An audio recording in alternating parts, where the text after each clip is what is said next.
Buongiorno a tutti, sì, presenterò in inglese perché mi è più semplice. Oops.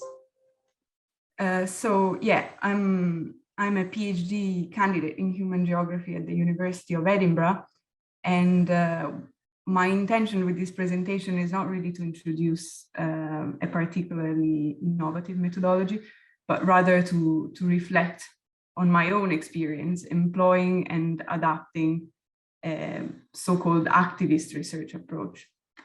As I particularly value the opportunity of sharing personal stories and personal research accounts as a way of learning from one another. So I'm very grateful for this opportunity. When I started my PhD, I knew I really wanted to carry out a project that would be politically engaged and materially grounded, as I was being guided by the work of Indigenous and decolonial scholars, as well as by previous professional and personal experiences I had outside academia as an activist and not. I knew that I wanted to avoid at all costs that my research would be extractive. I actually hoped that my fieldwork would be productive rather than extractive.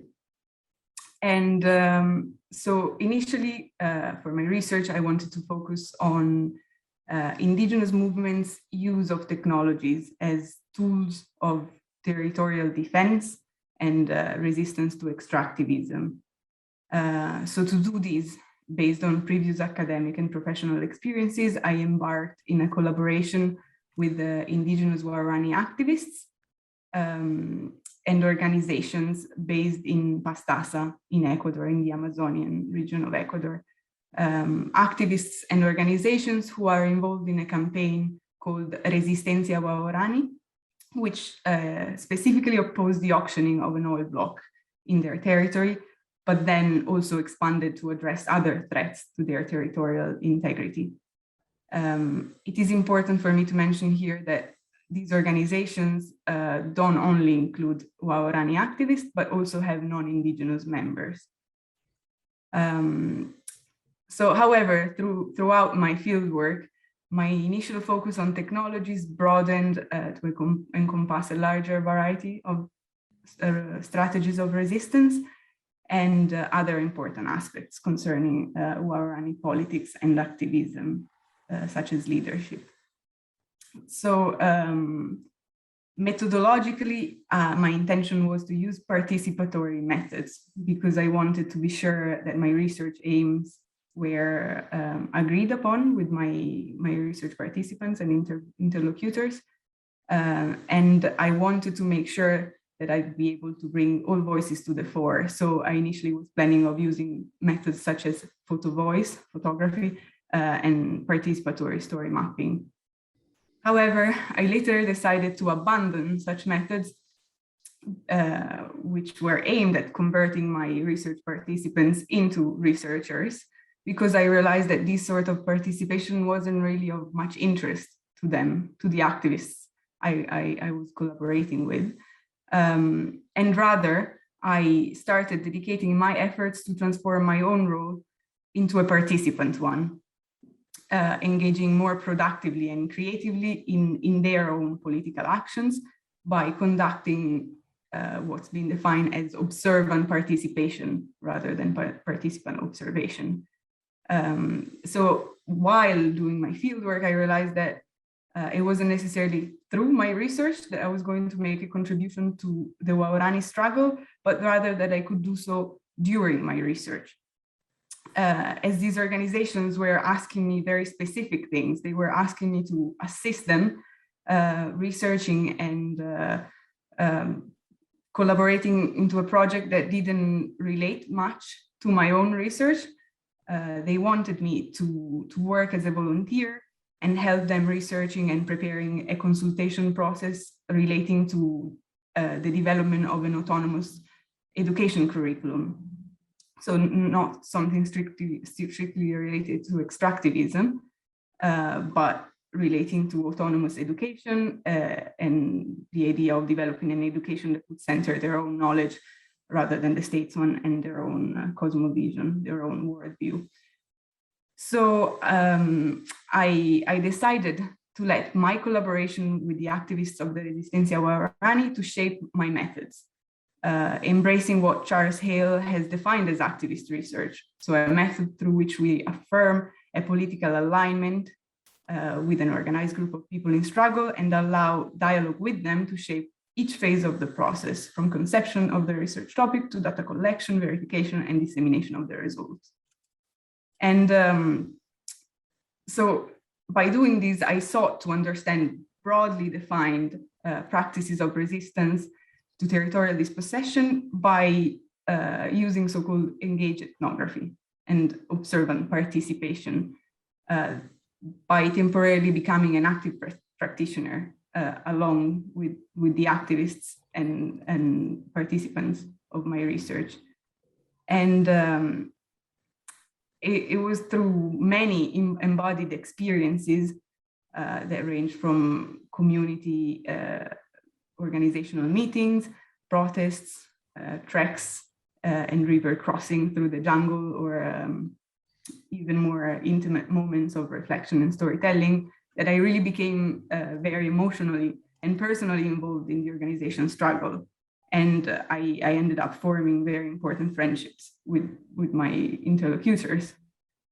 Specifically, the activities I took part into and contributed to were, as I said, meetings, the development, the design and the analysis of a survey on autonomous education, which has been administered during several visits to the communities that I also helped organizing logistically. Moreover, I helped out organizing a consultation process on autonomous education across all communities in Pastaza, in this territory, particularly by helping to draft the questions that we were being asked in the consultation. So not much of a neutral research role, really. I participated into demonstrations and marches in Quito, the capital, to different workshops and gatherings in the communities. And I co-authored a report with one of the activists leading the Resistencia, a report that targeted other activists and communities in struggle, and that concerned a counter-mapping initiative that was part of the resistance campaign. And finally, I am now planning with another researcher from Ecuador to develop a graphic novel to talk about the Resistencia campaign and be able to reach different audiences that are not academic. So through these activities and observant participation, I briefly entered what's been called the middle ground of the Resistencia Guarani, a middle ground being defined as a collaborative space, political space that the Guarani have been developing, have been building through their working relationships, their friendships and shared lives with non-Indigenous people in order to achieve shared objectives of social and environmental justice and anti-extractivism broadly.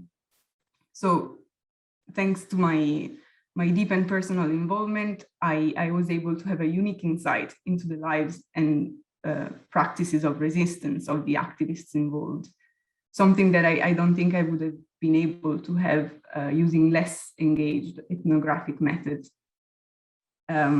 However, this approach posed quite big challenges, a set of big challenges.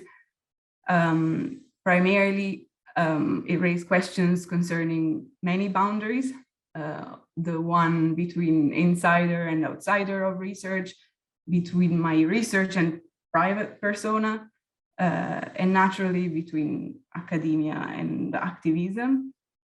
And these were boundaries that I crossed constantly, and I had to renegotiate constantly, almost on a daily basis. To the point that, here I get to my second challenge, the point that I felt that at moments I was really risking to lose sight of my academic commitments, having put so much effort in trying to blend in and give back, reciprocate the efforts and the time and the trust that these activists awarded me with.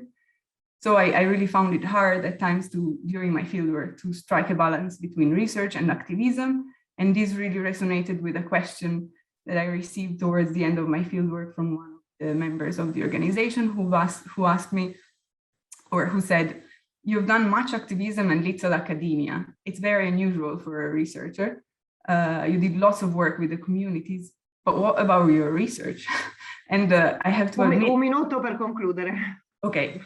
I have to admit that it has been tempting for me to focus more on activism rather than my analytical tasks and duty as an academic. But mostly after fieldwork, I was able to reassess my own knowledge and my own role as an ethnographer, capable of connecting the different knowledges I was handling. So the one produced by the social movement, and the one produced in academia, and indeed create a new experience through ethnography, as it has already been said by Andrea and Elisa. And finally, I struggled because having to readapt my methods during the fieldwork was a challenge in itself. But since I tried to listen to my interlocutors and being attentive to the things that they prioritized, the questions that they prioritized, it came natural for me to do so. So yeah, to conclude, all these challenges require that I engage in a continuous process of self-reflection and reflection over the social context of my collaboration with the Resistenza Guarani and my positioning within such context, in order to really give a relational dimension to research ethics, and therefore avoid further research to be exploited and extractive. Thank you.